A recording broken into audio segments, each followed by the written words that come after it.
Bismillahirrahmanirrahim. Assalamualaikum warahmatullahi wabarakatuh. Alhamdulillahirabbil alamin wassalatu wassalamu ala asyrafil anbiya wal mursalin nabiyina Muhammadin wa ala alihi washabbihi ajmain. Para pemirsa yang semoga selalu mendapatkan taufik dan hidayah dari Allah Subhanahu wa taala. Suatu yang mesti kita ketahui sebelum kita beramal adalah dengan kita mempelajari ilmu yang nanti akan kita amalkan. Sebagaimana kata Umar bin Abdul Aziz, beliau itu pernah mengatakan, "Man abadallaha bighairi ilmin kana ma yufsidu aktsar mimma yuslih." Itu barang siapa yang beribadah kepada Allah Subhanahu wa taala tanpa ilmu, maka kerusakan yang dia perbuat lebih banyak daripada maslahat atau kebaikan yang nanti akan dia peroleh. Pada kesempatan kali ini, agar bulan Ramadan kita itu penuh manfaat, penuh kebaikan, dan penuh pahala yang kita raih, maka kami akan jelaskan beberapa hal yang disunahkan atau dianjurkan ketika kita menjalankan ibadah puasa. Yang pertama, kata para ulama, yang dianjurkan adalah kita makan sahur. Dan makan sahur di sini waktunya yang lebih utama adalah kita akhirkan, tidak di tengah malam dan juga tidak jam 2, ya, tetapi lebih dekat ke waktu subuh, itulah yang lebih baik.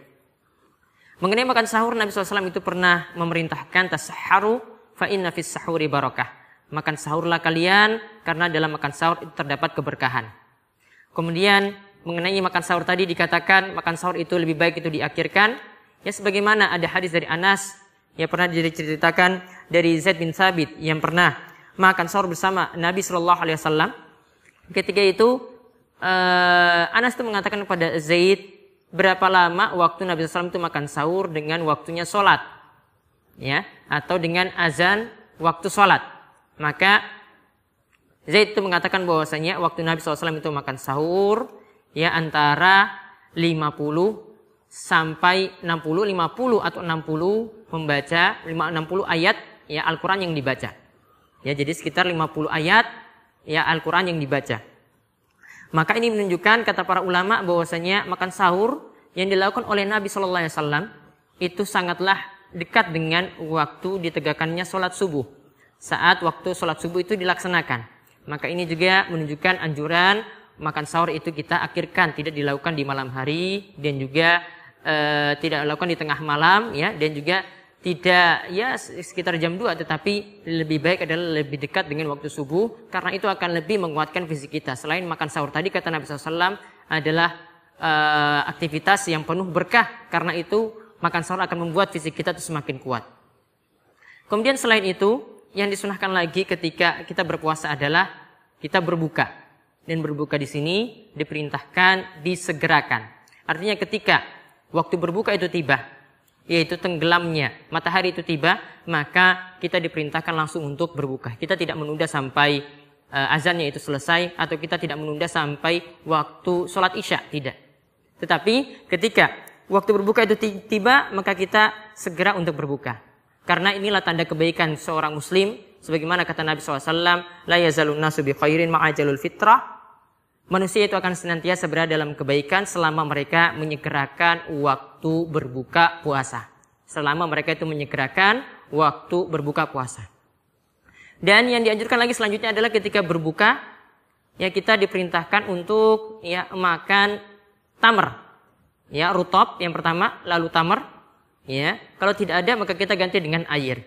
Rutab di sini maksudnya adalah kurma basah jika kita punya, dan di sini bisa diperoleh, ya, ini barangkali di tanah Arab karena ada ketika musim panas, ya. Kalau tidak ada rutab kurma basah tadi, maka diganti dengan tamar kurma kering. Ya, kalau tidak kita temukan juga, ya, sulit kita temukan seperti itu, makanan-makanan seperti tadi, karena ini cuma berasal dari negeri Timur Tengah, ya, maka kita ganti walaupun berbuka dengan seteguk air pun itu diperbolehkan.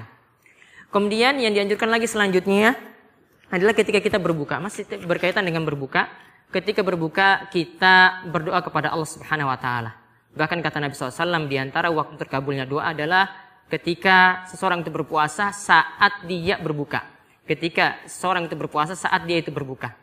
Ya. Dan yang Nabi SAW itu anjurkan, saat berbuka puasa, kita membaca doa, zahabal dhama'u wa batalatil uruku wa sabatal ajru insyaallah.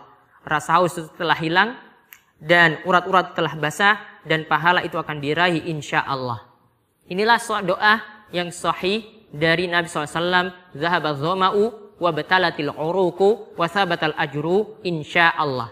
Adapun doa yang biasa tersebar di tengah-tengah kita seperti doa Allahumma laka sumtu wa bika amantu wa ala rizqika aftartu, maka yang benar tentang hadis ini, ya, riwayat-riwayat yang membicarakan tentang doa ini itu berasal dari riwayat yang dhaif, sebagaimana didhaifkan oleh para ulama semisal Ibnu Qayyim dalam kitabnya Zadul Ma'ad, begitu juga oleh Syekh Al-Albani rahimahullah. Lalu yang dianjurkan lagi selanjutnya para pemirsa sekalian, yang dianjurkan lagi adalah ketika kita berpuasa, berkaitan dengan berbuka puasa juga, kita diperintahkan untuk yang memberi kebaikan pada orang lain dengan memberi makan berbuka. Kita diperintahkan memberi kebaikan pada orang lain dengan kita itu banyak bersedekah memberi makan berbuka puasa. Karena orang yang berbuka puasa, orang yang memberi makan buka puasa itu seperti orang yang berpuasa, dia mendapatkan pahala puasa.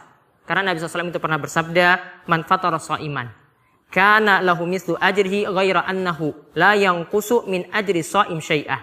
Kata Nabi SAW, barang siapa yang memberi makan orang yang berbuka puasa, maka dia mendapatkan pahala seperti orang yang berpuasa tanpa mengurangi pahala orang yang berpuasa itu pun sedikit pun juga. Tanpa mengurangi pahala ya orang yang berpuasa sedikit pun juga. Kemudian yang dianjurkan lagi ketika kita berpuasa adalah kita banyak melakukan amalan kebaikan.